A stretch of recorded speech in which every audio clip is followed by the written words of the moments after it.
ప్రభువైన యేసుక్రీస్తు నామమున ఈ సాయంకాల సమయమందు బైబిల్ స్టడీకి చేరవచ్చిన మీరందరికీ హృదయపూర్వక వందనాలు. చాలా దినాల తర్వాత మరలా మనం బైబిల్ స్టడీ చేయడానికి ప్రభు చూపిన కృపను బట్టి వందనాలు చెల్లిస్తున్నాం. దేవుని వాక్యం చదువుకుందాం. రోమా పత్రిక 5వ అధ్యాయం మొదటి 11 వచనాలు. బైబిల్ గ్రంథంలోనే శ్రేష్టమైన భాగం రోమా పత్రిక 5వ అధ్యాయం మొదటి 11 వచనాలు. ఈ అధ్యాయాన్ని కృపా అధ్యాయం అంటారు, ద చాప్టర్ ఆఫ్ గ్రేస్. కృప అనే మాట ఎక్కువగా ఈ అధ్యాయంలోనే రాయబడింది. బైబిల్లో ఉన్న అధ్యాయాలన్నిటిలో గ్రేస్ అనేది ఇక్కడ రాయబడింది. కాబట్టి విశ్వాసం మూలమా మనము నీతిమంతులుగా తీర్చబడి మన ప్రభువైన యేసుక్రీస్తు ద్వారా దేవునితో సమాధానము కలిగి ఉందాము. మరియు ఆయన ద్వారా మనము విశ్వాసం వలన ఈ కృపయందు ప్రవేశం గలవారమై అందులో నిలిచి ఉండి దేవుని మహిమను గురించి నిరీక్షను బట్టి అతిశయపడుచున్నాము. అంతేకాదు శ్రమ ఓర్పు పరీక్ష నిరీక్షణను కలుగజేయని ఎరిగి శ్రమల యందు అతిశయపడదు. ఎందుకనగా ఈ నిరీక్షణ మనను సిగ్గుపరచదు. మనకు అనుగ్రహించబడిన పరిశుద్ధాత్మ ద్వారా దేవుని ప్రేమ మన హృదయంలో కుమ్మరించబడి ఉన్నది. ఏలయనగా మనం ఇంకా బలహీనులమై ఉండగా క్రీస్తు యుక్త కాలమున భక్తిహీనుల కొరకు చనిపోయాను. నీతిమంతుని కొరకు సైతం ఒకడు చనిపోవటం అరుదు. మంచివాని కొరకు ఎవడైనా ఒకవేళ తెగింపవచ్చును. అయితే దేవుడు మన ఎడల తన ప్రేమను వెల్లడిపరచుచున్నాడు. ఎట్లనగా మనమింకను బలహీనమై ఉండగానే క్రీస్తు మన కొరకు చనిపోయాను. Christ died for us. కాబట్టి ఆయన రక్తం వలన ఇప్పుడు నీతిమంతులుగా తీర్చబడి మరింత నిత్యముగా ఆయన ద్వారా ఉగ్రత నుంచి రక్షించబడదుము. ఎలానగా శత్రువులమై ఉండగా ఆయన కుమారుని మరణము ద్వారా మనము దేవునితో సమాధానపరచబడిన వారమై ఆయన జీవించుట చేత మరి నిశ్చయముగా రక్షించబడదు. అంతేకాదు మన ప్రభువైన యేసుక్రీస్తు ద్వారా మనం దేవుని యందు అతిశయపడుచున్నాము. ఆయన ద్వారానే మనం ఇప్పుడు సమాధాన స్థితి పొంది ఉన్నాను. వి బోస్ట్, మనము అతిశయపడుచున్నాం. 3 సార్లు రాయబడింది ఈ చిన్న ప్యాసేజ్లో. మనము అతిశయపడుచున్నాము. 2, 3, 4 అధ్యాయాలు చదివితే అంతకుముందు పాపంలో అతిశయిస్తున్నారు. ఈ లోకంలో చాలామంది అతిశయానికి కారణం వారికి ఉన్న కార్లు, వారికి ఉన్న గృహాలు, వారికి ఉన్న సంపద, వారికి ఉన్న తెలివి, వారికి ఉన్న జ్ఞానం. ఈ లోకంలో వారికి ఉన్న లగ్జరీ వారి అతిశయం. మేబీ వారికి ఉన్న రేస్, వారికి ఉన్న ప్లేస్. కొన్ని ప్లేసుల్లో ఉన్నారంటే వారికి అతిశయం కదండి. రేస్, ప్లేస్, ఎన్నో అతిశయాలు ఈ లోకంలో ఉన్నాయి. కానీ ఈ రాత్రికాల సమయం ముందు మన అతిశయాలు 3 ఉన్నాయి. వి బోస్ట్ ఇన్ గ్రేస్, కృపయందు అతిశయపడుతున్నాము. వి బోస్ట్ ఇన్ గ్లోరీ, మహిమ ఎందు అతిశయపడుతున్నాం. వి బోస్ట్ ఇన్ గ్రీఫ్, శ్రమల యందు అతిశయపడుతున్నాం. బ్రదర్, ఆ 2 బాగున్నాయి. కృప ఎందు అతిశయపడుతున్నాము, మహిమ ఎందు అతిశయపడుతున్నాము. శ్రమల యందు అతిశయపడుతున్నాం మాట వద్దు బ్రదర్. ఎందుకంటే నేటి క్రైస్తవులకి శ్రమ అనేది ఇష్టం లేదు. కానీ నిజ విశ్వాసి శ్రమల యందు ఏం చేస్తాడండి? అతిశయ పడతాడు. We boast in grace, we boast in coming glory. రాబోయే మహిమ మీద అతిశయపడబోతున్నాం. ప్రస్తుతం శ్రమలేని అతిశయపడుతున్నాం. కారణం ఏంటి అంటే వీటన్నిటికీ ఒకటే కారణం, మన ప్రభువైన యేసుక్రీస్తు యొక్క మరణ పునరుద్ధానాలు. అందులో మరి విశేషంగా ఆయన మరణము అనే మాట ఇక్కడ మనం చూస్తున్నాము.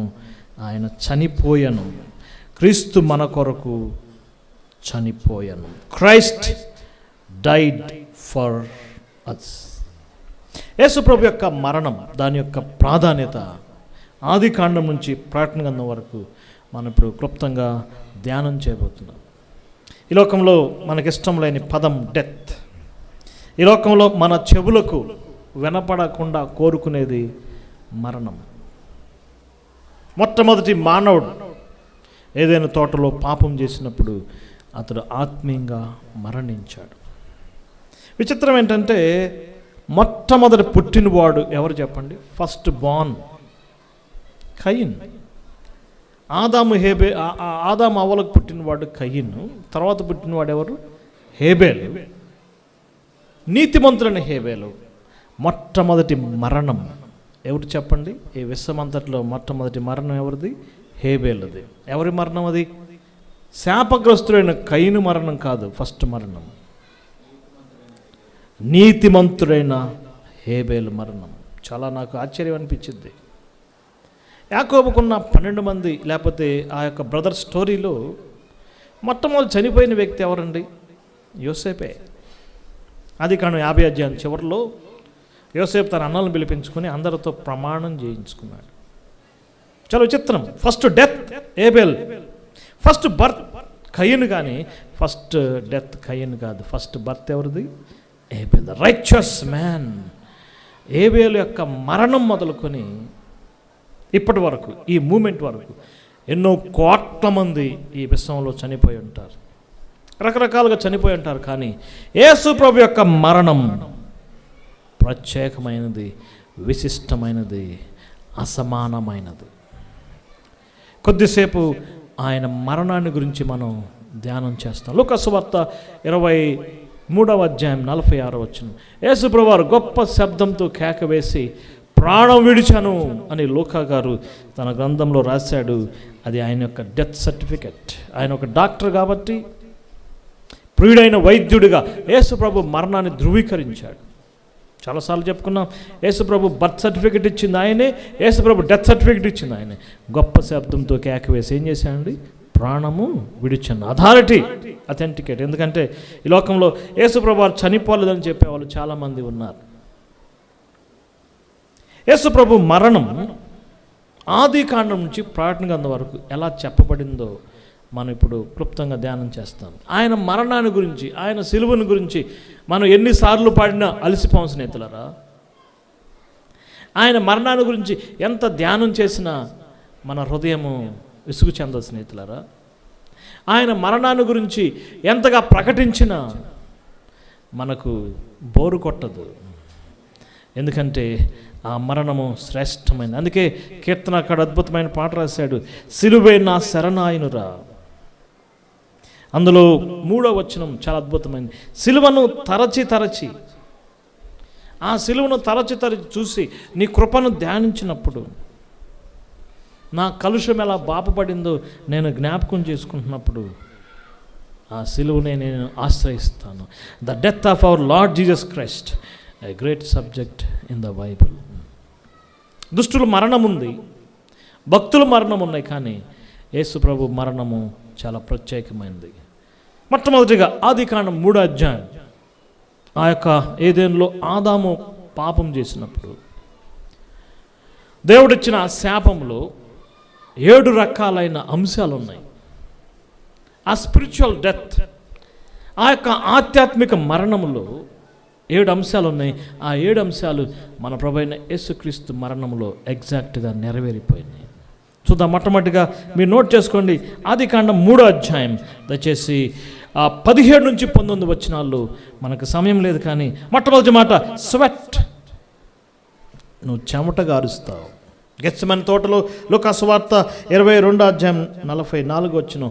యేసు ప్రభువారు ఆయన రక్తం, ఆ యొక్క ప్రెషర్, హెమోడిట్రిసిస్, ఆ యొక్క తీక్షణమైన ఆ ఒత్తిడిలో ఆయన రక్తము చెమట గ్రంథులు గుండా బయటకు వచ్చింది. యేసు ప్రభువారు చెమటను చిందించినట్టు మనం చూస్తున్నాం. ఆశ్చర్యంగా ఇది కూడా లూకా గారు మాత్రమే ఆ యొక్క రక్త బిందు, గొప్ప రక్త బిందువలే అనే మాట మెన్షన్ చేశాడు. ఆయన డాక్టర్ గారు కాబట్టి ఆయన స్వెట్ అండ్ బ్లడ్ గురించి మెన్షన్ చేశాడు. చెమట కూడా చాలా ప్రాముఖ్యమైనది. రోగాలు నిర్ధారించడంలో, మరణాన్ని నిర్ధారించడంలో చెమట కూడా చాలా ప్రాధాన్యత ఉంది. అందుకే లూకా గారు స్పెసిఫిక్గా స్వెట్ గురించి మెన్షన్ చేశాడు. ఆదాముతో నువ్వు చెమట కార్చదవు అనే దానికి యేసు ప్రభువారు యాంటీ టైప్గా మనం చూస్తున్నాం. 2వ మాట థార్న్స్, ముళ్ళ కంపలు, గచ్చ పొదలు. ఎక్కడ రాయబడింది? యోహాను సువార్త 19వ అధ్యాయం 2వ వచనం. ఆయనకు ముళ్ళ కిరీటం పెట్టారు. ఆయన తల మీద ముళ్ళ కిరీటం పెట్టారు. ఇప్పుడు ఆయన మహిమా కిరీటం ధరించాడు.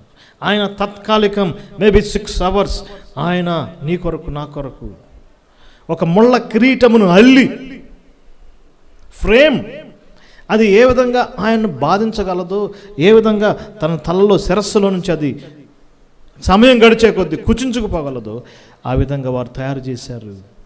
ఆయన తలను పెట్టినట్టుగా మనం చూస్తున్నాం. థార్న్స్ ఆయన మన కొరకు ఆయన భరించాడు. మూడవదిగా కర్స్, శాపం. గలతీ పత్రిక 3:13 ఆయన మన కొరకు శాపగ్రాహి అయ్యాడు. మ్రాను మీద వ్రేలాడు ప్రతివాడు ఎవరు చెప్పండి? శాపగ్రస్తుడు. కర్స్ అనే మాట ఆదికాండం 3 చూస్తున్నాం. అది ఎవరు అనిపించారు? మన ప్రభువైన యేసుక్రీస్తు. స్వెట్, చెమట. థార్న్స్, గచ్చపదలు, ముళ్ళ తుప్పలు. మూడవది కర్స్. నాలుగవదిగా సారో, వేదన కలిగి ఉంటావు. యెషయా 53 మీరు చదవండి. మ్యాన్ ఆఫ్ సారోస్, వ్యసనాక్రాంతుడు, వ్యాధిని అనుభవించిన వాడు. ఇంగ్లీష్ ఇమ్యునాలజీలో man of sorrows, what a shame అనే ఒక గొప్ప పాట ఉంది. విలాపవాక్యాలు 1:13, 12 కూడా ఆ వేదన గురించి చెప్పబడింది. ఐదవదిగా మడిమను కొట్టదవు, బ్రూయస్ అంటారు. యెషయా 53 అతను నలగొట్ట యెహోవాకు ఇష్టమైన. 53:10. ఆ బ్రూయస్ అనే పదం, ఆ నలగొట్టట, చెత్తగొట్టు అనే పదం ఎవరికి అనిపించిందండి? మన ప్రభువైన యేసుక్రీస్తు వారు అనుభవించాడు. ఆరోదిగా స్వర్డ్, వారిని గెట్అవుట్ అన్నాడు, బయటికి పంపించేశాడు. వారిని బయటికి, ఏదే నుంచి బయటికి పంపించిన తర్వాత ఏం పెట్టాడండి? ఖడ్గజ్వాలను పెట్టాడు. ఆ స్వర్డ్ ఎక్కడ చూస్తున్నాం? జకర్యా గ్రంథం 13:7 ఖడ్గమా నా కాపరి మీద పడుము, అప్పుడు గొర్రెలు చల్లా చెదరవుతాయి. స్వర్డ్. యేసుప్రభు వారి సిలువలో ఆయన వధించబడ్డాడు. ఆఖరిగా ఆదామా నీవు మన్నైపోతావన్నాడు, డస్ట్. కీర్తన గ్రంథం 22వ కీర్తన 15 ప్రభువైన యేసుక్రీస్తు వారు కూడా ఆయన బరియల్, ఆయన ఏ విధంగా పాతి పెట్టబడ్డాడు. Simple burial, short burial, salient burial and special burial. ఆయన కూడా ఆ యొక్క అంశంలోకి వెళ్ళిపోయినట్టు మనం చూస్తున్నాము కదా. నా బలం ఎండిపోయిన చిల్ల పెంకు వలె ఆయన. చిల్ల పెంకు దేన్ని చేసేవాళ్ళండి? డస్ట్. సో 7 అంశాలు ఆదాముతో ఆ చెప్పబడిన ఆ యొక్క శాపంలో, ఆ ముగ్గురికి చెప్పబడిన శాపంలో 7 అంశాలు. దాన్ని ఎవరు నెరవేర్చారంటే మన ప్రభువైన యేసుక్రీస్తు వారు నెరవేర్చారు. సో ఫ్రమ్ జెనసిస్ నుంచి రెవల్యూషన్ దాకా యేసు ప్రభు యొక్క మరణం విస్తృతంగా చెప్పబడింది. ఎప్పుడైతే మన పితరుడైన ఆదాము తప్పిపోయాడో అప్పటి నుంచి మరణం మానవాల్ని ఏలుతుంది. దానికి విరుగుడు ఎవరో కాదు, ఆ మరణాన్ని మరణంతో జయించిన వాడు మన ప్రభువైన యేసుక్రీస్తు వారు. ఆయన మరణం గురించి మనం ఆలోచన చేయాలి. చిన్నప్పుడు మేము డ్రాయింగ్స్ వేసుకునేవాళ్ళం. మనకి స్కూల్లో కూడా డ్రాయింగ్ సెక్షన్ ఉండేది. ఇప్పుడు లేవు, చాలా కష్టం. క్రాఫ్ట్ సెక్షన్, డ్రాయింగ్ సెక్షన్ ఉంటుంది. వీక్లీ వన్స్ దానికి ఒక టీచర్ ఉంటాడు, డ్రాయింగ్ టీచరు, క్రాఫ్ట్స్ మాస్టర్ ఉంటాడు. చాలా రెస్పెక్ట్ ఇచ్చేవాళ్ళం. ఇప్పుడు ఎవరు డ్రాయింగ్స్ వేయట్లేదు. ఆ చిన్న హృదయాలతోని మనకి ఎన్నో రకరకాలుగా ప్రయత్నం చేసేవాళ్ళం. చిన్న వయసులో చాలామందికి పెయింటింగ్స్ వచ్చాయి. ఓల్డ్ టెస్టమెంట్ అంతా ప్రభువైన యేసుక్రీస్తుని గురించిన drawings, the drawings about your death. So ఆ డెత్ అనే పదాన్ని మనం తీసుకున్నాం. రోమపత్రిక 5 క్రీస్తు మన కొరకు చనిపోయాను. Christ died for us. ఆ డి అనే పదం గుర్తుంటానికి మనం సింపుల్గా ఆయన మరణం యొక్క ప్రశస్తతను ధ్యానించాలి. ఓల్డ్ టెస్టమెంట్ అంతా the drawings about the death of Lord Jesus Christ. అది 12 మీరున్న బొమ్మలు గీయమంటే ఎంత చక్కగా గీస్తారు. ఇస్సాకు వీపు మీద వుడ్ ఉంది. కట్టెలు మోసిన వాడు ఎవరు చెప్పండి? Isaac the sun. ప్రియ కుమారుడు కట్టెలు మోసుకుంటూ కొండెక్కటం. ఒకసారి డ్రాయింగ్ గీస్తే అది మన ప్రభువైన యేసుక్రీస్తు యొక్క కల్వరికి ఎంత రిజంబుల్ అవుతుంది. కట్టెల మోసిన ఇస్సాకు, కట్టెల మీద ఇస్సాకు. అతడు బంధించబడ్డాడు అనే మాట మనం చూస్తున్నాం. He was Tide. అబ్రహాం ఏం చేశాడు? ఇస్సాకును బంధించాడు. గెత్సెమనే తోటలో లూకా సువార్త 22వ అధ్యాయంలో యేసు ప్రభువారిని బంధించారు. ద సేమ్ అదే పదం ఉపయోగించబడింది. ఆయన బంధించబడ్డాడు, ఆయన ఏడవబడ్డాడు. Genesis 22, a great drawing on the death of our Lord Jesus Christ. ఒక పిక్చర్ రూపంలో ఆయన మరణాన్ని మనం ధ్యానం చేయొచ్చు. మోరియా అంటే అర్థం ఏంటంటే ప్రీమియర్ షో, దేవుడు ముందుగా చూపించటం. మోరియా అంటే ఏంటండి? Premiere show. పిక్చర్ రిలీజ్ కాకముందే ముందుగానే చూపించడాన్ని ఏమంటారు? Premier show. Genesis 22, a premier show of Calvary. Moriah అంటే అర్థం అదే, యెహోవా ముందుగా చూపించును. యెహోవా ఈరే అంటే యెహోవా చూసుకును. మోరియా అంటే ముందుగా చూపించబడిన దృశ్యం. కల్వరి తర్వాత బైబిల్ అంతట్లో మన హృదయాన్ని ఎక్కువగా ఆకర్షించే అంశం ఏంటి అంటే మోరియా. ఇంకొంచెం ముందుకు వచ్చాం, Psalm 22, ఒక మంచి పోయం. మన చిన్నప్పుడు క్లాసులో పోయమ్స్ ఉన్నాయి. పోయం పైన ఒక పిక్చర్ ఉంటుంది, ఉంచదా ఉండదు చెప్పండి? ఆ పద్యం పైన ఏదో ఒక పిక్చర్ ఉంటుంది కదా, ఒక రైమ్ పైన ఏదో ఒక పిక్చర్ ఉంటుంది. ఇక్కడ కూడా పిక్చర్ డ్రాయింగ్ గీయమంటే 22వ కీర్తనలో ఏం గీస్తారు చెప్పండి? నా చుట్టూ కుక్కలు గుంపుగా కొడుకున్నాయి, అపహసించేవారు ఉన్నారు, తలలూచేవారు ఉన్నారు, నా అంగీలు పంచుకున్నారు, నా నాలుక నా దవడను అంటుకుంది. Who can draw the picture? 22వ కీర్తనలో ఒక ప్రాముఖ్యమైన అంశం ఏంటంటే 1000 సంవత్సరాలకు ముందుగా ఒక పిక్చర్ రూపంలో కీర్తనకారుడు రాశాడు. ఒక మాట చూద్దాం, ఐడియా చాలా ప్రాముఖ్యమైనది. ఫస్ట్ వెర్స్ డైరెక్ట్గా యేసు ప్రభువారు సిలువలో పలికిన 4వ మాటను మన ముందుకు ఆవిష్కరిస్తుంది.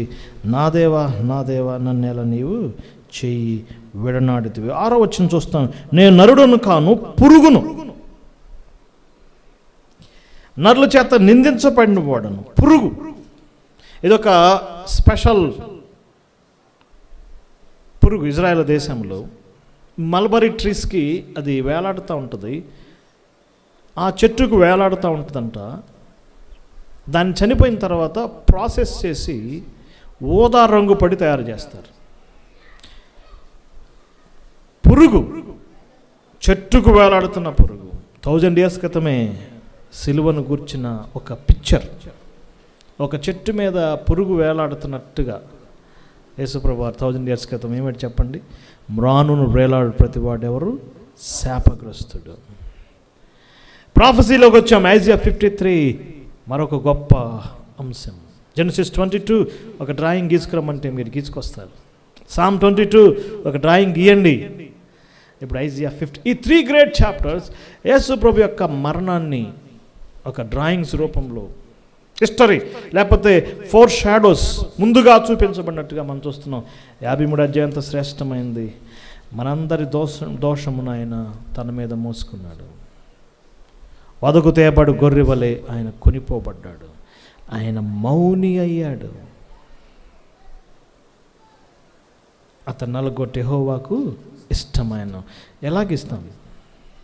ఒక వ్యసనాక్రాంతుడుగా కురూపి అయిపోయాడు ప్రభువారు. స్వరూపం కలిగిన వాడు కురూపి అయ్యాడు. అంతకుముందు వచ్చిన వాళ్ళు ఆయన వీపు నాగడసాలుగా దున్నబడింది. సో ఓల్డ్ టెస్టమెంట్ మనకేం కనపడుతుందండి? అనేకమైన drawings about the death of our Lord Jesus Christ. ఇప్పుడు మనం సువార్తల్లోకి వచ్చాము. యేసు ప్రభు జీవితాన్ని గురించి 4 సువార్తికులు బయలుదేరారు. మత్తయి, మార్క్, లూకా, యోహాను. మత్తయి సువార్తలో యేసు ప్రభు వారు శిలువ మీద ఉన్నప్పుడు చాలా గంభీరమైన కార్యాలు జరిగినాయి. బండలు బద్దలైనాయి, స్టోన్స్,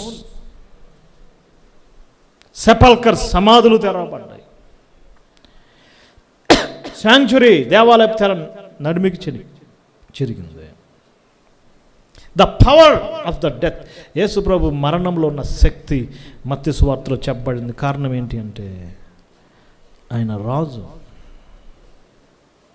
సువార్తల్లో మనకి డయాగ్రామ్స్ కాదు, డ్రాయింగ్స్ కాదు, సువార్తల్లో మనకి డీటెయిల్స్, హిస్టారికల్ డీటెయిల్స్. యేసు ప్రభు యొక్క మరణాన్ని మనకు 4 చరిత్రకారులు రాశారు. సో రెండోది ఏంటండి? Details of his death. మత్తయి సువార్త ఎలా చెప్పబడింది? పవర్.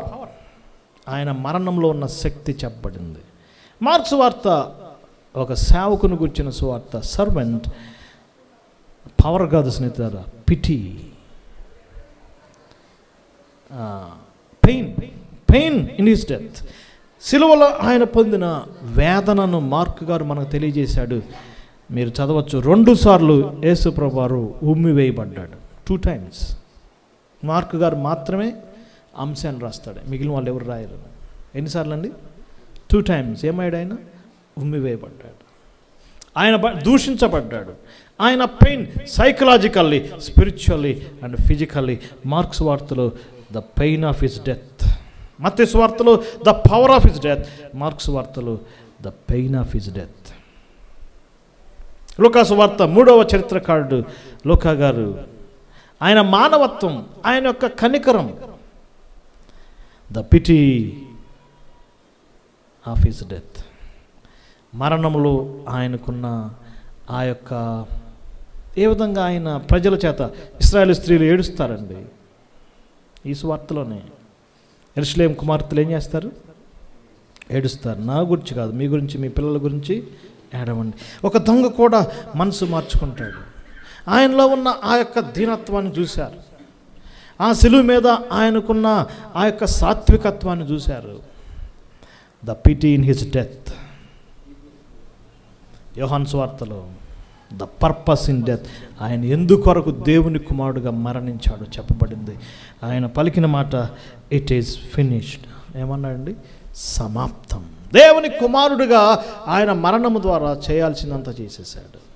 సో ఈ 4 సువార్తల్లో డీటెయిల్స్ అబౌట్ ద డెత్ మనం చాలా స్పీడ్గా స్కిప్ అవుతున్నాం. Old testament drawings. ఈ వారం రోజులు, 10 రోజులు ఆయన మరణాన్ని గురించి మనం డ్రాయింగ్స్ గీసుకుంటే ఎంత బాగుంటుంది. ఈ దినాల్లో ఆయన యొక్క మరణం యొక్క డీటెయిల్స్ ధ్యానం చేస్తే అంత బాగుంటుంది. 4 సువార్తికులు 4 రకాలుగా ఆయన యొక్క మరణాన్ని చిత్రీకరించారు. ఇక్కడ నిలబడ్డాను, ఈస్ట్ సైడ్ ఒక రకంగా కనపడతాను, వెస్ట్ సైడ్ ఒక రకంగా కనపడతాను, సౌత్ సైడ్ ఒక రకంగా కనపడతాను, నార్త్ సైడ్. 4 దిక్కుల నుంచి ఆయన యొక్క సిలువను మనకు డిపిక్టెడ్, మనకు వివరించారు 4 హిస్టారియన్స్. మాథ్యూలో the might of the cross, మార్క్లో the misery of the cross, లూక్లో the mercy of the cross, జాన్లో the majesty of the cross. Death. ఆయన క్రీస్తు మన కొరకు చనిపోయాను. ఇప్పుడు మనం పత్రికల్లోకి వచ్చాము. రోమా నుంచి తెస్సలోనికి వరకు అపోస్తలుడైన పౌలు ప్రభువైన యేసుక్రీస్తు యొక్క మరణాన్ని దాదాపుగా ప్రతి పత్రికలో, అన్యజనులకు రాయబడిన పత్రికలో చాలా డీటెయిల్డ్గా చెప్పాడు. దానికి ముందుగా ఈ యొక్క సువార్తలు పత్రికల మధ్యలో ఒక గొప్ప పుస్తకం ఉంది. అదేంటండి? అది అపోస్తల కార్యముల గ్రంథం. రోమా సామ్రాజ్యంలో రోమా ప్రజలు సిలువ అనే మాటను వాళ్ళ మదిలోకి రానిరంట, వాళ్ళ పెదాల మీద రానిరంట. సిలువ అనే మాటను వారు వినటానికి ఇష్టపడరంటండి. సిలువను తలుచుకోరు, సిలువను గురించి ఆలోచించరు, సిలువ అనే పదాన్ని పెదాల మీద రానిరు. అందుకే ఫిలిప్పీ పత్రిక మాట్లాడుతుంది, సిలువ మరణం పొందినంతగా, ఒక హీనమైన మరణం. కాబట్టి రోమన్స్ సిలువ వైపు చూడరు, సిలువ వినరు, సిలువను గురించి ఆలోచించరు. కానీ ఆ రోమా సామ్రాజ్యంలో ఈ 12 మంది అపోస్తలు సిలువను గురించి ఏం చేశారండి? The display of the death of cross. చాలా ఆశ్చర్యం. ఏ రోమా సామ్రాజ్యం అయితే సిలువను నిరాకరించిందో, సిలువ మరణాన్ని అమలు చేసిందో, సిలువ అంటే ఇష్టపడరు, ఆ రోమా సామ్రాజ్యంలో యెరూషలేం, యూదయ, సమరయ మొదలుకొని భూదిగంతాల వరకు ఏం చేశారండి? ఆయన మరణాన్ని గురించి ప్రచురించారు. The display of the death of Lord Jesus Christ. యేసు ప్రభు మరణాన్ని యెరూషలేంలో చూపించారు. దెబ్బలు తిన్నారు. మీరు ఈ మానవ బోధించకూడదన్నారు, అయినా వారు దెబ్బలు తిన్నారు. యూదయ, సమరయ, నెక్స్ట్ అపోస్తలుడైన పౌలు ప్రావిన్సెస్, కాంటినెంట్స్, కంట్రీస్, కాలనీస్, గలతీ, కొరింథీ, ఫిలిప్పీ, ఎఫెసీ, తెస్సలోనిక, the display of death of Lord Jesus Christ. అపోస్తల కార్యం చదవండి. మీరు సిలువ వేసిన ఈ యేసునే. 2వ అధ్యాయంలో పేతురు గారు ఆ యొక్క ముష్కరులైన అన్య జనాంగానికి, ఇశ్రాయేలు జనాంగానికి మీరు సిలువ వేసిన యేసునే దేవుడు ప్రభుగాను క్రీస్తుగాను నియమించను. అపోస్తల కార్యం 10వ అధ్యాయంలో కొర్నేలు ఇంటిలో కొర్నేలుకి పేతురు డిస్ప్లే చేశాడు. యెరూషలేములో ఆయన రానున్న రేవు వేలాడదీసి చంపాను. ఏథెన్స్ పట్టణంలో అపోస్తలుడైన పౌలు ఆ యొక్క జ్ఞానుల మధ్యలో ఆయన మరణాన్ని గురించి చెప్పాడు కదా బ్రదర్స్. ఎక్కడుంది ఆ యొక్క మరణమును గురించిన వార్త? రోమ్ సామ్రాజ్యంలోకి చొచ్చుకెళ్ళింది. ఆశ్చర్యం ఏంటంటే హేరోదు ఇంటి వారికి కూడా సువార్త వెళ్ళింది. అపోస్తల కార్యంలో డ్రాయింగ్స్ కాదు, అపోస్తల కార్యంలో డీటెయిల్స్ కాదు, అపోస్తల కార్యంలో display of the death of Christ. ఈ మధ్య ఒక అతను వాట్సాప్లో పెట్టాడు, ఈ దినాల్లో మీ చర్చెస్లో కరుణామయుడు సినిమా ప్రదర్శించాలంటే నన్ను కాంటాక్ట్ అవ్వండి. మంచిగా అనిపించింది కదా. మనకంటే మంచి సౌకర్యాలు ఉన్నాయి, యూట్యూబ్ ఉన్నాయి, తండాల్లో లేవు కదండి. కాబట్టి ఇప్పుడు కూడా చాలామంది ఏం చేస్తున్నారు, మేబీ అందులో కొన్ని రాంగ్స్ ఉన్నా కూడా యేసుప్రభు మరణాన్ని స్ట్రెస్ చేయడానికి డిస్ప్లే చేస్తూనే ఉన్నారు లేదా? అపోస్తల కార్యంలో ఆయన మరణాన్ని గురించిన డిస్ప్లే యెరూషలేము, యూదయ, సమరయ, బుద్ధిగంత ఆఖరి చాప్టర్స్లో కూడా మీరు చూడండి యేసుప్రభు యొక్క మరణాన్ని గురించి అపోస్తలుడైన పౌలు తెలియజేశాడు. ఇప్పుడు మనం శ్రేష్టమైన అంశాల్లోకి వస్తున్నాం. పత్రికలు 7 ఎపిసోడ్స్. క్రైస్తవ ప్రపంచానికి ఇష్టం లేని బుక్స్ అవే: రోమా, కొరింథీ, గలతీ, ఎఫెసీ, ఫిలిప్పీ, కొలస్సై, తెస్సలోనిక. బైబిల్లో ఏ పుస్తకాలను మాకు చదువుతాం, కానీ ఆ 7 అంటే మాత్రం కొంచెం కష్టం బ్రదర్స్. ఎందుకంటే అవి అపోస్తలుడైన పౌలు రాశాడు, అన్య జనాంగ విశ్వాసులకు రాశాడు. అవి కొంచెం కష్టంగా ఉంటాయి. కానీ వాస్తవం చెప్పాలంటే బైబిల్ గ్రంథానికి కీలకమైన బుక్స్ అవే. ఎన్ని బుక్స్ అండి? 7. Romans, Corinthians, Galatians, Ephesians, Philippian, Colossians, Thessalonians. 7 బుక్స్లో 7 రకాలుగా ఆయన మరణం గురించి మనం చూస్తున్నాం. మొట్టమొదటిగా రోమా పత్రికలో ఇప్పుడే మనం చూసాం 5వ అధ్యాయం, the doctrine of his death, ఆయన మరణాన్ని గూర్చిన సిద్ధాంతం. 1వ అధ్యాయం నుంచే మీరు చదవండి. సువార్తను గురించి నేను సిగ్గుపడను, సువార్తను నేను ప్రకటించడానికి వచ్చాను, ఆ సువార్త కొరకే నేను ప్రత్యేకించబడ్డాను. 1వ అధ్యాయం 16వ వచనం, సువార్తను గురించి నేను సిగ్గుపడను. సువార్త రక్షణ కలుగజేయటకు దేవుని శక్తి. సువార్త అంటే ఏదే కాదు, ఆయన మరణ పునరుత్థానాల గురించే మనం చూస్తున్నాం. 3వ అధ్యాయంలో ఆయన క్రీస్తు యేసు రక్తమునందలి 3:26 ఆయన రక్తమును గుర్చిన వివరణ. 5వ అధ్యాయంలో చాలా స్పష్టంగా క్రీస్తు మన కొరకు చనిపోయాడు, డాక్ట్రిన్ ఆఫ్ డెత్.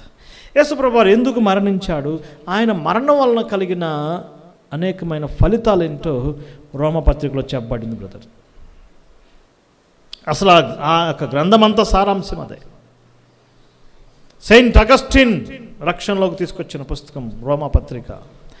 మార్టిన్ లూథర్ని రక్షణలోకి తీసుకొచ్చిన పుస్తకం రోమపత్రిక. జాన్ వెస్లీ గారిని రక్షణలోకి తీసుకొచ్చిన పుస్తకం ఏంటి?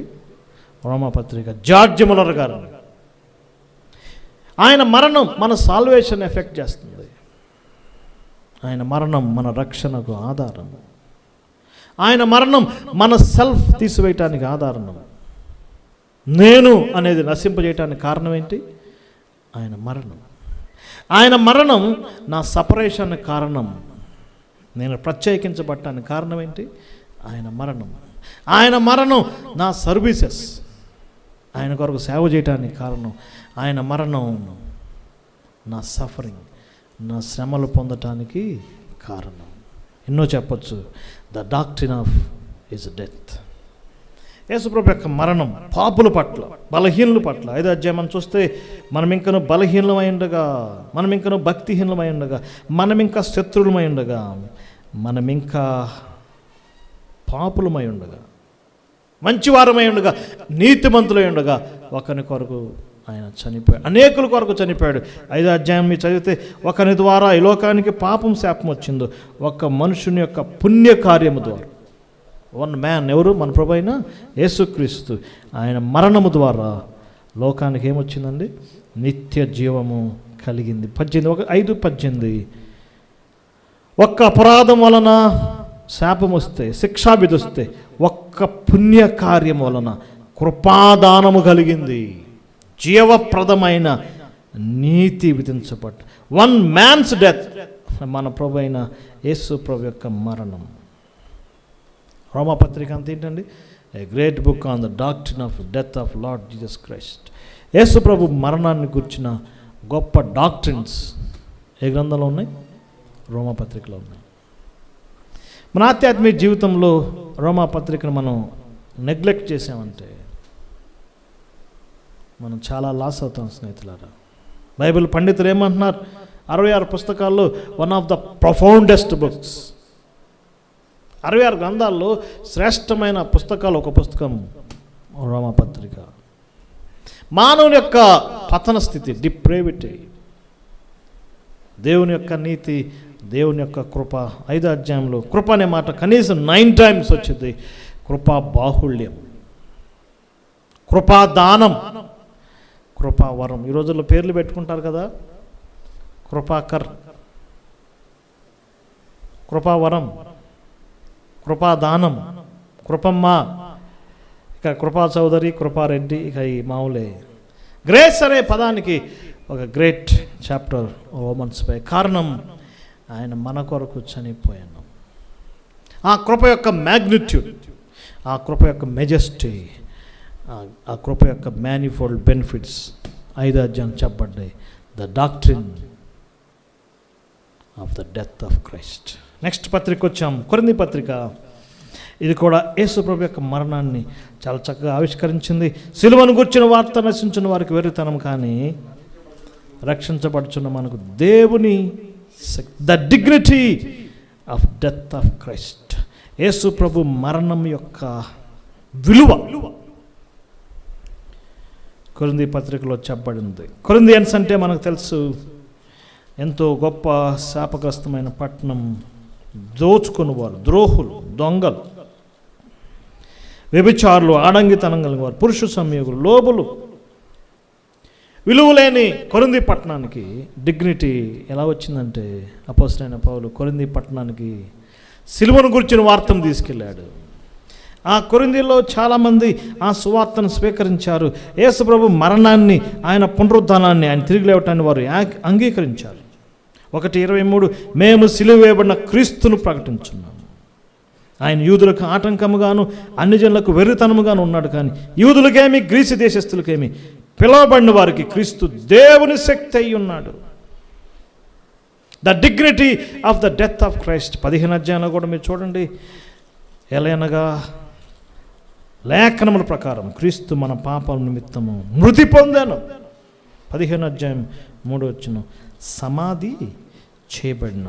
11వ అధ్యాయంలో నన్ను జ్ఞాపకం చేసుకుంటాకై దీన్ని చేయుడే. ప్రభు వచ్చు వరకు ఆయన మరణమును ఏం చేస్తారండి? ప్రచురపరుస్తారు. డిగ్నిటీ, సిలువ యొక్క విలువ చెప్పబడింది. విశేషంగా 1వ అధ్యాయం నాకు చాలా ఆశ్చర్యం కలిగింది. 25వ వచనం, సహోదరులారా మిమ్మల్ని పిలిచిన పిలుపును చూడుడి, మీలో లోకరీతిని జ్ఞానులైనను గనులైనను గొప్ప వంశవారినైన అనేకులైన పిలువబడలేదు, కానీ జ్ఞానాన్ని సిగ్గుపరచు లోకమందు వెర్రి వారిని దేవుడు ఏర్పరచుకున్నాడు. బలవంతులైన వారు సిగ్గుపరచు లోకంలో బలహీనైన వారిని దేవుడు ఏర్పరచుకున్నాడు. ఎన్నికైన వారిని వ్యర్థం చేయటకు లోకంలో నీచులైన వారిని, తృణీకరించబడిన వారిని, ఎన్నికలైన వారిని ఏర్పరచుకున్నాడు. Dignity of the death of Christ. ఈనాడు మనం కూడా అంతే, ఎన్నికలేని వారం, మనం తృణీకరించబడిన వారం. కానీ ఇప్పుడు మనం ఎవరో తెలుసండి? మీరు విలువ పెట్టి కొనబడిన వారు. ఎవరు బ్రదర్? ఇదే కొరింథీ పత్రికలో మాట ఉంటుంది, you are a precious one. The dignity of the death of Lord Jesus Christ. అందుకే ఆయన మరణాన్ని గురించి ఎంత ధ్యానించినా, ఎంత పాడినా మనం అలసిపోం స్నేహితులారా, మనం విసుగు చెందాం. సిలువను చూచూకొలది, శిల సమానమైన మనసులో కరగాల్సిందే. The doctrine of death, Romans the dignity of death. And the Corinthians 1st and 2nd books. మూడవదిగా గలేషియన్స్, గలతీ పత్రికలో డిఫెన్స్ అబౌట్ హిస్ డెత్. యేసు ప్రభు మరణాన్ని గుర్చిన అపోస్తలుడైన పౌలు పోరాటం చేయాల్సి వచ్చింది. చాలామంది వచ్చి ఏమన్నారంటే, మోక్షం వెళ్ళాలంటే యేసు ప్రభు మరణం, ఆయన సిలువను గురించి ఒక్కటే నమ్మితే సరిపోదు, మరలా మీరు సున్నతి చేసుకోవాలి, మరలా మీరు కొన్ని కార్యాలు చేయాలి, అప్పుడే మీకు నిజమైన మోక్షము నిత్య జీవమని బోధించారు. Christ plus something, Christ minus something. అపోస్తలుడైన పౌలు అన్నాడు Christ plus 0. Christ plus something కాదు, ఇంకా క్రైస్ట్ మైనస్ సంథింగ్ కాదు, క్రైస్ట్ ప్లస్ 0. అందుకే కనీసం 6-7 సందర్భాల్లో సిలువను గురించి ఎక్కువగా చెప్పబడిన పత్రిక గలతీ పత్రిక. 1:4 మన తండ్రి అయిన దేవుని చిత్త ప్రకారం క్రీస్తు మనను ప్రస్తుతపు దుష్టకాలం నుంచి విమోచించవలనని మన పాపముల నిమిత్తం తన్ను తాను ఏం చేశాడండి, అప్పగించుకున్నాడు. 22:20 నేను క్రీస్తుతో కూడా సిలువేయబడి ఉన్నాను, ఇక్కడ జీవించువాడు నేను కాను, క్రీస్తే ఆయన జీవిస్తున్న. 3వ అధ్యాయం 1వ వచనం, ఓ అవివేకులైన గలతీయులారా, మిమ్మల్ని ఎవడు భ్రమ పెట్టాను, సిలువ వేయబడినట్టుగా ఆయన ప్రదర్శించబడ్డాడు కదా. 3:13 ఆత్మల గురించిన వాగ్దానం విశ్వాసములో లభించినట్లు ఆయన శాపగ్రస్తుడయ్యాడు, మ్రానును వేలాడు ప్రతివాడు. ఎవరు చెప్పండి? శాపగ్రస్తుడు. 6వ అధ్యాయంలో సిలువ యందు తప్ప మరి దేని యందు నేను అతిశయించను. 6:14 అయితే మన ప్రభు అయిన యేసుక్రీస్తు సిలువ యందు తప్ప మరి దేని యందు నేను అతిశయించను. క్రైస్ట్ ఈజ్ ఎనఫ్, ఆ క్రాస్ ఈజ్ ఎనఫ్. సున్నతి అక్కర్లేదు, ఆచారాలు అక్కర్లేదు, వ్యవహారాలు అక్కర్లేదు, పండగలు అక్కర్లేదు, ఉపవాసాలు అక్కర్లేదు. ఈ మధ్య ఈ యొక్క గృహ నిర్మాణంలో ఎక్కువగా గృహ పని చేయడానికి ముస్లిం సోదరులు బాగా పరిచయం అయ్యారు. వాళ్ళతో బాగా ఆ యొక్క రిలేషన్ ఏర్పడినప్పుడు కొన్ని వారి మతాన్ని గురించి కొన్ని విషయాలు అడుగుతుంటే వాళ్ళు చాలా ఆశ్చర్యకరమైన విషయాలు చెప్తున్నారు. రంజాన్ వస్తుంది సార్, ఒక పొద్దు ఉండాలి. మా భార్య ముందే చెప్పేసింది, నాకేం చేస్తావో తెలియదు, ఒక పొద్దు కంపల్సరీగా ఉండాల్సిందే, నువ్వు పని ఎన్నింటికి ముగించుకుంటావో నాకు తెలియదు, ఒక పొద్దు ఉంటాం, నమాజ్ చదవటం, ఈ 2 ఉంటే చాలు సార్, ఇంకేం అక్కర్లేదు, ఈ 2 రేపు వచ్చేది మనకి పరలోకానికి అని చెప్పాడు. 2 అంట. ఏంటంటే అవి?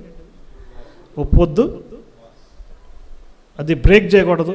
ఫాల్తుగాలు చాలామంది ఉన్నారు మా వాళ్ళు, తాగేవాళ్ళు ఉంటాడు, ఒకడికేమో జ్వరం వచ్చిందంటాడు, మెడిసిన్ వేసుకోవాలంటాడు, గోళ్ళు వేసుకోవాలంటాడు, నీరసం అంటాడు. ఇది చాలా ముఖ్యం సార్ మాకు. ఇలాంటి క్రైస్తవ ప్రపంచంలో కూడా ఉన్నాయి. ఆనాటి యోధా ప్రజలు, యోధా పరిసయ్యులు క్రైస్తవ ప్రపంచంలో చాలా జొప్పించారు. కానీ అపోస్తలుడైన పౌలు డిఫెన్స్గా వారిని వాదిస్తూ వారిని ఓడగొడుతూ ఆయన సిలువను గురించి ప్రదర్శించాడు.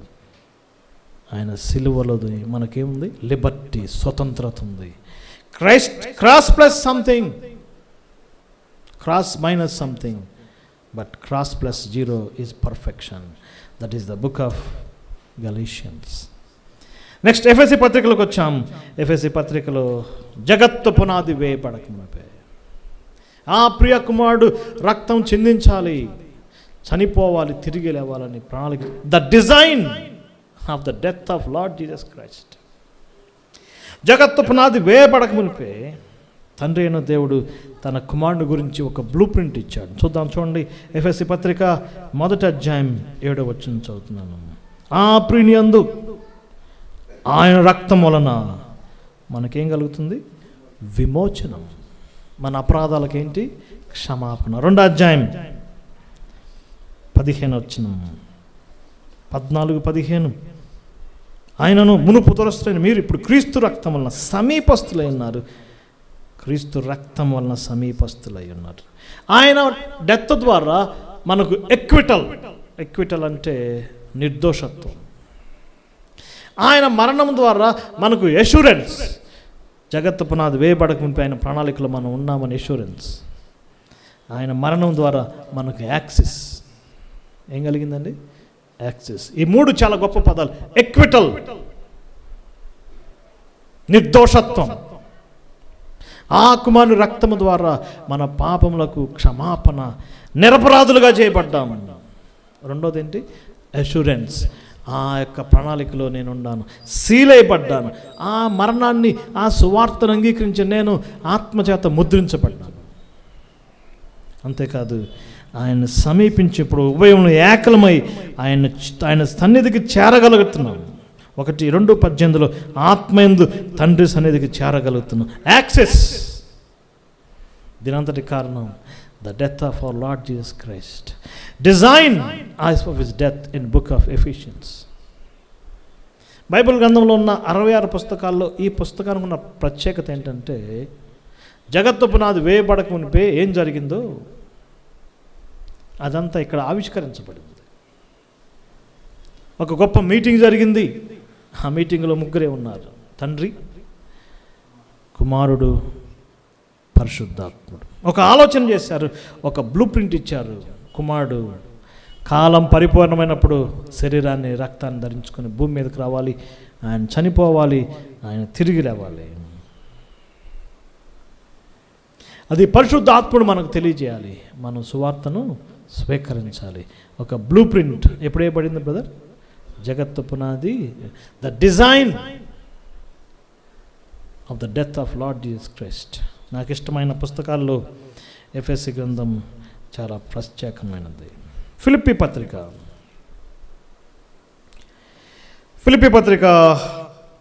The delight in the death of Christ Jesus. యేసు ప్రభు మరణం ప్రచురించడంలో ఉన్న ఆనందం,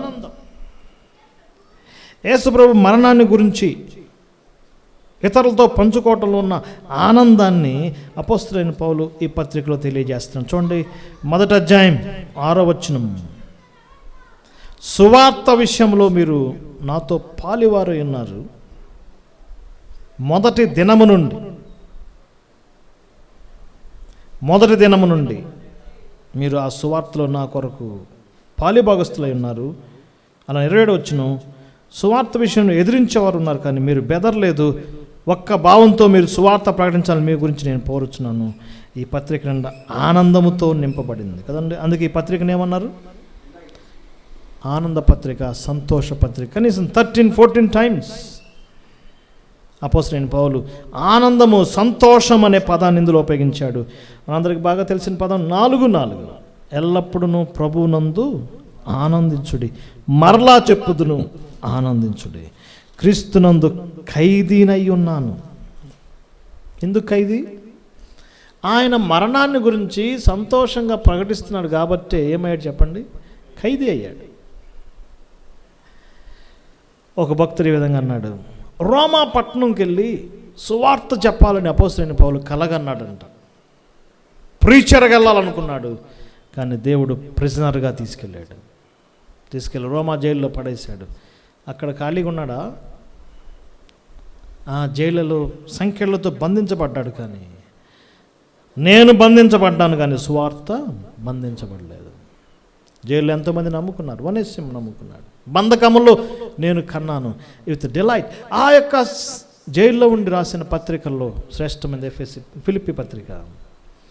మరలా చెప్పుదును ఆనందించుడి. ఈ పత్రిక అంతా ప్రభువైన యేసుక్రీస్తు యొక్క మరణాన్ని గురించి. గాస్పెల్ మైండ్ 1వ అధ్యాయం. హంబుల్ మైండ్ 2వ అధ్యాయం. చూడండి ఎంత శ్రేష్టమైన వచనాలు. మనుషుని పోలికగా పుట్టాడు, దాసుని స్వరూపం ధరించుకున్నాడు, రిక్తునిగా చేసుకున్నాడు, ఆకారమందు మనుషుడిగా కనపడి మరణం పొందినంతగా, సిలువ మరణం పొందినంతగా ఆయన తను ఏం చేశాడండి? రిక్తునిగా చేసి. ఆయన మరణం గురించి చెప్పటం అపోస్తలుడైన పౌలుకి delight. The delight in the death of cross. కొలసీ పత్రిక వచ్చాము. ఇంకా శ్రేష్టమైనది ఒక పత్రిక మీద ఒకటి ఆయన మరణాన్ని గురించి ఎంత శ్రేష్టంగా. కొలసీ పత్రిక 1వ అధ్యాయం 19వ వచనం. ఆయన యందు సర్వ సంపూర్ణత నివసించవలనని ఆయన సిలువ రక్తము చేత సంధి చేసి ఆయన ద్వారా సమస్తమును, అవి భూలోకమందున్నవైనను పరలోకమందునను, వాటన్నిటిని తనతో సమాధానపరచుకోవాలని తండ్రి అభీష్టమైన సిలువ రక్తము చేత సంధి చేశాడు. The demonstration of death. ఆ సిలువ ఎందుకు వేయబడిందో దాని డెమాన్స్ట్రేషన్గా అపోస్తలుడైన పౌలు మనకు చూపించాడు. పరలోకానికి భూలోకానికి బ్రిడ్జ్ ఏంటి? సిలువ రక్తం.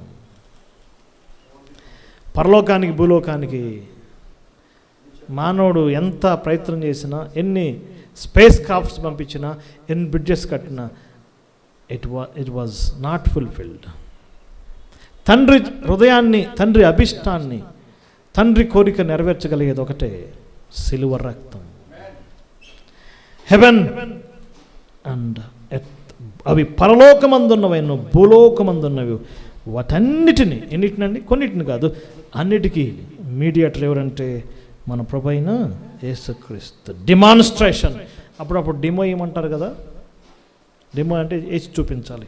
అపోస్తలుడైన పౌలు కూడా ఆయన డిమాన్స్ట్రేషన్ చూపిస్తున్నారు. అలానే 2:13 మరియు అపరాధము చేతను శరీరము సున్నతి పొందకుండా వలన మీరు మృతులై ఉండగా ఆయన తన పత్రమును మేకులతో సిలువ కొట్టి దాని మీద చేవ్రాతను తుడిచివేసి మనకు అడ్డం లేకుండా దాన్ని ఎత్తివేసి మన అపరాధాలన్నింటినీ క్షమించాడు. డిమాన్స్ట్రేషన్గా చూపిస్తున్నాడు. ఇదిగో ఇలా జరిగింది సిలువలో, మన అపరాధాలు కొట్టివేయబడ్డాయి. The demonstration of death of Christ. Dear brothers, ఎంత గొప్ప అంశం. 3వ అధ్యాయంలో కూడా ఆ మాటలు మనం చూడవచ్చు. 2:2 పైన వాటిని ఎతకడి ఏలైనగా మీరు మృతి పొందిన వారైతే మీరు క్రీస్తుతో కూడా దాచబడి ఉన్నారు. కారణం ఏంటి? ఆయన చనిపోయి తిరిగి లేచి తండ్రి యొద్ద ఆయన ఉన్నాడు. ఆయన యొక్క మరణం గురించి చెప్పబడింది. ఇక 7వదిగా తెస్సలోనిక పత్రిక 1వ అధ్యాయం 4 మనం చూస్తే, తెస్సలోనిక పట్టణానికి అపోస్తలుడైన పౌలు వారి టీం ప్రభువైన యేసుక్రీస్తు యొక్క మరణాన్ని గురించి ఆ పట్టణంలో నిశ్చయతతో 4-5 వచనాలు సువార్త మాటతో మాత్రం గాక శక్తితోను పరిశుద్ధాత్మతోను సంపూర్ణ నిత్యతను మీ వద్దకు మీరు ప్రకటించినప్పుడు మీరు దాన్ని అంగీకరించారు. ఆ యొక్క మరణాన్ని, ఆ సత్యాన్ని మీరు స్వీకరించారు. మీరు విగ్రహాలు విడిచిపెట్టి దేవుని వైపు తిరిగారు. చివరికి ఏం కాబోతుంది? 4వ అధ్యాయం 17 మనం చదివితే, ఆర్భాటంతోనూ ప్రధాన దూత శబ్దంతోనూ దేవుని బోరుతోనూ పరలోకం నుంచి ప్రభు రాబోతున్నాడు. మనం సదాకాలం ఆయనతో ఉన్నాం. The destiny of his death. ఆయన మరణం యొక్క గమ్యం ఏంటి? హెవెన్. సదాకాలం మనం ఏం కాబోతున్నాం చెప్పండి? ఆయనతో కూడా ఉండబోతున్నాం. అక్కడ ఒక మంచి మాట ఉంది, అది చాలా శ్రేష్టమైన మాట. 4వ అధ్యాయం 14 యేసు మృతి పొంది తిరిగి లేచినని మనం నమ్మిన ఎడల అదే ప్రకారం యేసుక్రీస్తును నిర్దించిన వారు దేవుడు ఆయనతో కూడా వెంట పెట్టుకుని వస్తున్నారు. లూథరన్స్ ఎత్తపడతారని ఉందా ఇక్కడ? బ్యాప్టిస్టులు ఎత్తపడతారని ఉందా బ్రదర్? పెంతెకొస్తే ఎత్తపడతారని ఉందా? హెబ్రోన్ ఎత్తపడతారని ఉంది. ఎందుకంటే వాళ్ళు చెప్పుకుంటారు మేమే పరలోకం వెళ్తాం. యేసు ప్రభు చనిపోయి తిరిగి నవ్వేవాడు ఎత్తపడతాడు. This is the destiny of the death of Lord Jesus Christ. ఈనాడు ఎంత ఫులిష్గా ఉన్నారు తెలుసండి క్రైస్తవ ప్రపంచం. మేమే పరలోకం వెళ్తాం, మేమే ముందంజలో ఉంటాం, మేమే పరిశుద్ధులు. నో నో డియర్ బ్రదర్స్, యేసు ప్రభు అని ఆయన మృతుల్లో చనిపోయి తిరిగి విశ్వసించిన వారిని ఆయన లేపుతాడు. The destiny of the death of Lord Jesus Christ ఏం చెప్పండి? The eternal life. సదాకాలం మనం ఆయనతో కూడా ఉంటాం. ఇక తర్వాత యూనివర్సల్ లెటర్స్ ఉన్నాయి. పేతురు, పౌలు, యోహాను రాశారు. పర్సనల్ లెటర్స్ ఉన్నాయి, ఎన్నో ఉన్నాయి. కానీ లాస్ట్ ప్రకటన గ్రంథంలో ఆయన మరణం, ద డెత్ ఇన్ డాక్సాలజీ. రేపు మన యొక్క పరలోకపు ఆరాధనలో ఆయన మరణమే ప్రత్యేకమైనది. డాక్సాలజీ, స్తుతి, సంస్తుతి. 5వ అధ్యాయం 10వ వచనం మనం చదువుతున్నాను. నీవు ఆ గ్రంథమును తీసుకుని దాని ముద్రలు విప్పుటకు యోగ్యుడవు, నీ వధింపబడిన వాడవై నీ రక్తమిచ్చి ప్రతి వంశములోను ఆయా భాషలో మాట్లాడేవారిలోను ప్రతి ప్రజలోను ప్రతి జనములోను దేవుని కొరకు మనుషులను కొని మా దేవునికి వారిని ఒక రాజ్యముగా చేశావు. 12వ వచనం, వధింపబడిన గొర్రెపిల్ల యొక్క శక్తి, ఐశ్వర్యము, జ్ఞానము, బలము, ఘనత, మహిమ, స్తోత్రం 7 అంతలుగా ఆ వధించబడిన గొర్రెపిల్ల చుట్టూ చేరి ఆయన స్తుతిస్తాం. Death in డాక్సాలజీ. ఆ స్థుతిలో ఆయన మరణం గురించే ఉంటుంది. తర్వాత అధ్యాయంలో కూడా మా రక్షణకై నీకు స్తోత్రాలు. చూడండి ఒకసారి 7వ అధ్యాయం 10వ వచనం, మా దేవునికి గొర్రె పిల్లకును మా రక్షణకై ఏం చెప్పండి? స్తోత్రాలు. ఆయన కొన్నాడు, ఆయన మరణించాడు. మరొక అక్కడ వారి ప్రభువు సిలువేయబడెను, దయచేసి ఈ మాటలు కూడా ఉన్నాయి. ఆయన డెత్ 11వ అధ్యాయం 9వ వచనం 10వ వచనం 8, 9, 10 మహారు అభివృద్ధి పేరు ప్రభు కూడా సిలువ వేయబడిన ఆయన డెత్ ఇన్ ఎటర్నిటీ, నిత్యత్వంలో ఆయన మరణం ఏమైందండి? మారు మ్రోగుతుంది. ఆదాము నువ్వు చస్తావు అన్న దగ్గర నుంచి, డెత్ ప్రొనౌన్స్ చేయబడిన దగ్గర నుంచి యేసు ప్రభు యొక్క మరణం అంచెలంచెలుగా జెనసిస్ టు రెవల్యూషన్ ఆయన మరణాన్ని గురించి ప్రచురించబడింది. అందుకే కీర్తనాడు రాశాడు, మనకై యేసు మరణించే మన పాపంలో. ఆ శిలువను గురించి ఎన్నిసార్లు పాడినా మనం అలసిపోం. ఆ శిలువను ఎంతగా ప్రకటించిన మనం విసుగు చెందాం. కారణం క్రైస్ట్ డైడ్ ఫర్ అస్, క్రీస్తు మన కొరకు చనిపోయాను. The drawings in the Old Testament, details in the gospels historically, display in Acts, doctrine in Romans, సిద్ధాంతం, చివరిగా డాక్సాలజీ ఇన్ రెవల్యూషన్. ఆయన మరణం ఎంతో శ్రేష్టమైంది. ఆయన మరణం గురించి ధ్యానిద్దాం. ఆయన చనిపోయి తిరిగి లేచాడు. ఆయన త్వరలో రానై ఉన్నాడు. ఒకటే, యేసు ప్రభుని నోటితో ఒప్పుకొని ఆయన మృతుల్లోని తిరిగి లేచి నమ్మినాడలా నీవేమవుతావండి? రక్షించబడతావు. That is the simple gospel. ప్రభుని స్వీకరించండి. దేవుడి వాక్యాన్ని దీవించును గాక.